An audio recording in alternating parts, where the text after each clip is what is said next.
This is a new model for skills and capacity building that we've implemented here in Dar es Salaam, really to confront the challenge of unplanned and rapid urbanization happening across sub-Saharan Africa, and in particular Dar es Salaam, which is 80% unsurveyed. The 6 million inhabitants is growing at over 1,000 new entrants per day, and traditional methods for surveying, mapping and managing the city really can't keep up with the growth the city is experiencing in peri-urban areas, where some neighborhoods are doubling every 4 years.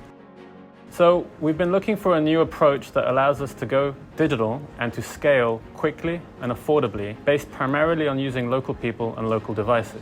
So it's about reductions in cost and complexity and training new opportunities and new tools to the next generation. We see these tools being in the new suite of Earth observing technologies, the latest satellite monitoring datasets and associated classifiers and AI services, combined with low-cost drones or mobile phone data and household surveys. So this is something we've built into the curricula of 4 universities here in Tanzania, working in partnership with other European universities in Turku, Delft, Dortmund and Twente, and training students every year from geography, disaster risk management, spatial and urban planning on Earth observation for climate resilience and data services.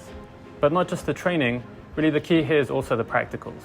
Mass internships under the Placement and Industry program to co-create services for the city that we know are necessary.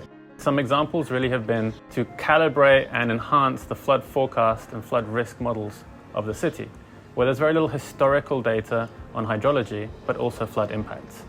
So here we have a satellite-derived inundation model, but it's calibrated by local youth coming and tagging 30,000 households who have been affected by flooding in the recent decades, and getting their oral flood histories onto the map in a geocoded way. To do this, we've also digitized off the satellite over 1 million buildings across the city to update that building footprint to reflect the reality on the ground.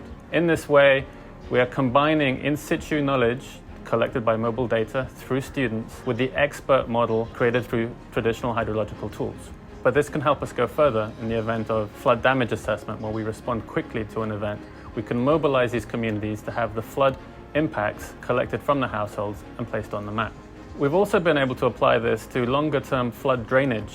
So the storm drainage master plan of the city relies on drain conditions, which are very hard to assess in a city that's changing so quickly, where you have hundreds of kilometers of drains that are really not digital. So sending students on a mass industrial placement to assess the condition of the drain. Are they buried? Have the culvert closed off the drain? Is there vegetation? Is there sedimentation? Is there solid waste blocking this drain? Has the concrete collapsed or not? Is really critical, and this needs to be updated on a regular basis. So it's a challenge where hundreds of students with very simple rulers and maybe geocoded open data collection kit apps can tag the image and update that infrastructure to support the storm drainage master plan. A similar application has been the erosion model of the city, where we've seen that a lot of the western expansion has led to increased sedimentation rates in the river, contributing to the flooding. But we don't have a good erosion model. Now, these can be derived from satellite sources, but it really needs to be calibrated with accurate, high-resolution surface soil information. So the students went out and collected over 650 samples, geotagged them using their mobile phone, identified labels, dried, sieved and weighed those samples and entered that into the database to support the erosion risk monitoring index. And so they've been able to co-create this sediment model and erosion model that we've been developing for the city. The final piece here, also on erosion control, has been the tree cover. There's a natural asset provided by the urban trees in terms of soil retention and rainwater runoff reduction from slowing down that rainfall.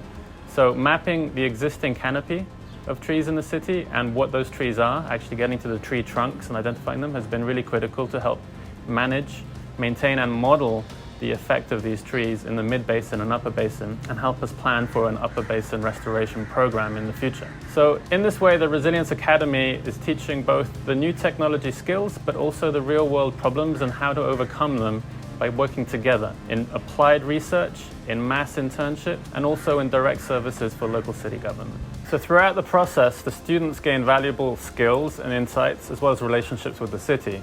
But most of all, they really get empowered by learning to develop professional services with their own tools in their pocket and what's freely available on the web.